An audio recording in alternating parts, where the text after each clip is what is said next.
কে হিংসে হয়?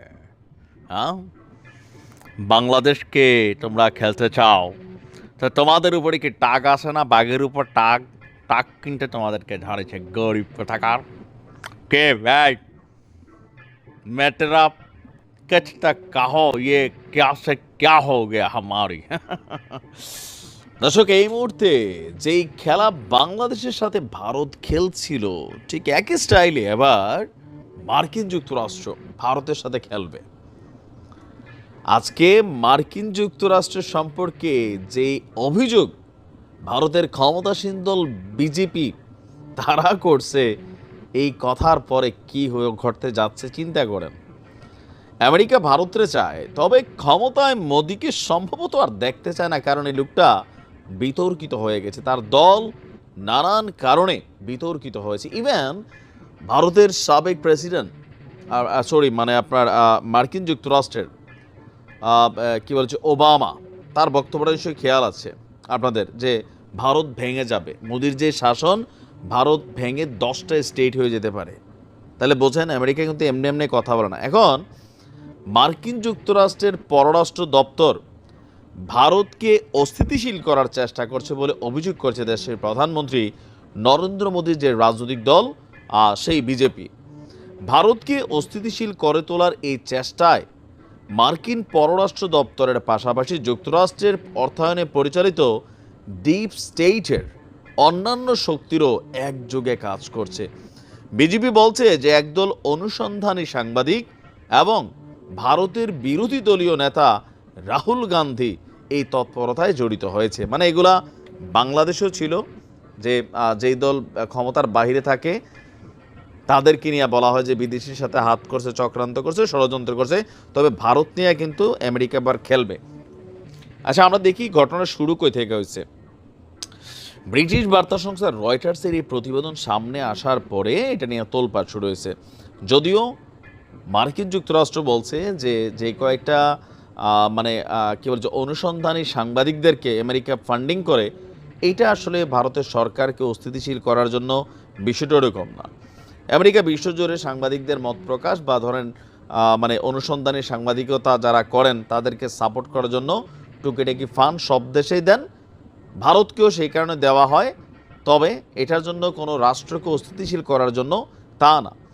এখন আপনারা জানেন যে গেল কয়েকদিন আগে মার্কিন যুক্তরাষ্ট্রের ফেডারেল আদালত গৌতম আদানি বাংলাদেশের সাথে চুক্তি করছিল বিদ্যুৎ, খেয়াল আছে তো? খেয়াল থাকার কথা।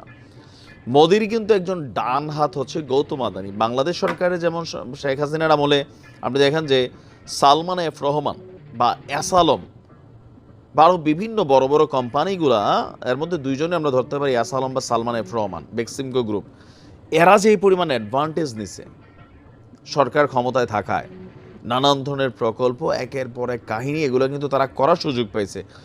ভারতের মধ্যেই গৌতম আদানি ইস্যু কেন্দ্র কইরা এখানে কিন্তু বিশাল ঝড় বয়ে যাচ্ছে। মার্কিন যুক্তরাষ্ট্রের আদালত থেকে গ্রেপ্তারি পরোয়ানা জারির পরে ভারতের সংসদে এটা নিয়ে মোদির 101 বার প্রশ্ন করা হয়েছে, কিন্তু মোদি কোনো উত্তর না দিয়ে সংসদ অধিবেশন সমাপ্ত করে সেখান থেকে চলে যায়। ইভেন মোদির যেই কী বল যে অর্থনৈতিক একটা চাকা ছিল সেখানে ফুটা হয়ে গেছে। পৃথিবীর বিভিন্ন দেশ তার সাথে ব্যবসায়িক সম্পর্ক কিন্তু ছিন্ন করেছে।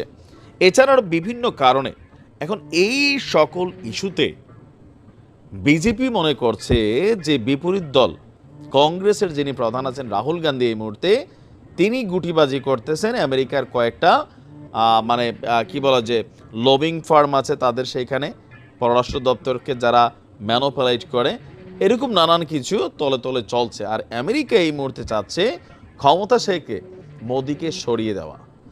তো এটা হইতেও পারে। একদিকে গেল আপনার আপনি দেখেন যে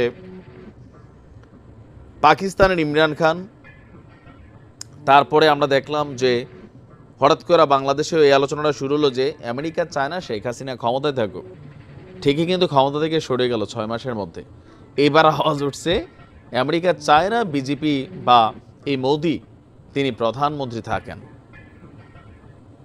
বাস্তবতা কিন্তু পরিণত হইতে পারে। তবে কেউ কেউ বলছেন না ভাই, এটা তো হবে না। কেন?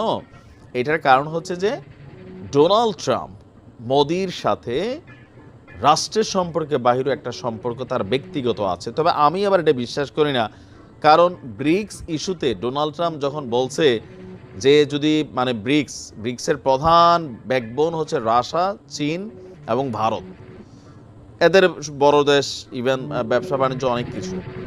ট্রাম্প বলছে যদি তোমরা এরকম কোনো মুদ্রা টুদ্রা মার্কেটে নামাও, কোন দেশের সাথে কি মিত্রতা চাইতাম না, 100% শুল্ক আরোপ করে দিব। তো ডোনাল্ড ট্রাম্প মার্কিন রাষ্ট্রের স্বার্থ আগে দেখেন। সো আমার কাছে মনে হয় যে ট্রাম্প ক্ষমতায় আসলে বিজেপির যদি সত্যি সত্যি আমেরিকা আপনার তাদের গদি নাড়তে চায়, এটা ট্রাম্প আটকাবে বিষয়টা তা না। ট্রাম্পের পররাষ্ট্রনীতি আপনার আরব রাষ্ট্রগুলোর জন্য একরকম থাকে।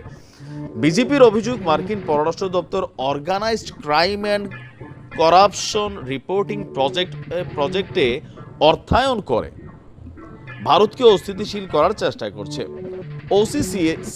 ওসিসিআরপি যুক্তরাষ্ট্রের ডিপ স্টেটের কর্মসূচি পরিচালনার হাতিয়ার হিসেবে কাজ করে। ওসিসিআরপি হচ্ছে ভারতের একটা মিডিয়া যারা যুক্তরাষ্ট্র থেকে টাকা পয়সা পায়।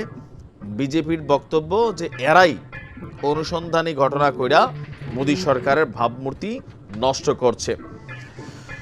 তা আমরা যদি দেখি আপনার আমরা খারাপ না, মোটামুটি যতটুকু তথ্যপাত্র বলছে যে মার্কিনদের সাথে ভারতের সম্পর্কের অবনতি ঘটা শুরু হয়েছে।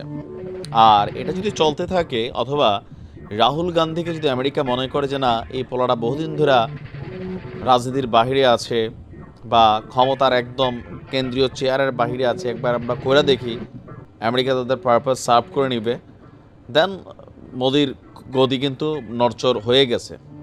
আবার দেখেন ওদিকে মোদিকে হত্যার জন্য নানান ধরনের অ্যাক্টিভিটিসও দেখা যাচ্ছে। এটাও একটা হইতে পারে রাজনীতি, জনগণের ফোকাস অন্যদিকে ঘোরানোর জন্য। বাট কোনটা সত্য মিথ্যা জানি না। তবে ভারতের মোদির কিন্তু বিজেপির কিন্তু আসলে একটা ধাক্কা খাওয়ার সময় আসছে। এইবারই পড়ে গেছিল, জোট টোট বাইন্দা বুন্দা কিন্তু সরকারটা টিকাইছে, নয়তো এবারে গেছিল গা। একক ক্ষমতা নেই কিন্তু এবার বিজেপি ক্ষমতায় আসে নাই, সংখ্যা গরিষ্ঠ দল হিসেবে আসে নাই, তবে এমনি আসন বেশি পাইছে। কিন্তু সরকার গঠনের জন্য যে আসন দরকার ছিল এটা পায় নাই। আরও কয়েকটা দলের নিয়ে গাঠবন্ধন বাইন্দা তারপরে কিন্তু এরা ক্ষমতা পরিচালনা করছে। আর অপরদিকে কংগ্রেসের একটা হুলস্থুল অবস্থা সব জায়গায় আমি দেখছি, পজিটিভ একটা সারভাইভ করছে তারা। এমনকি রিসেন্টলি তারা অনেক জায়গায় বিজয় পাচ্ছে। আবার পশ্চিমবঙ্গে দেখেন বিজেপি হচ্ছে শুভেন্দু, সে আসলে বিজেপি পশ্চিমবঙ্গে কিন্তু কোণঠাসা একটা দল।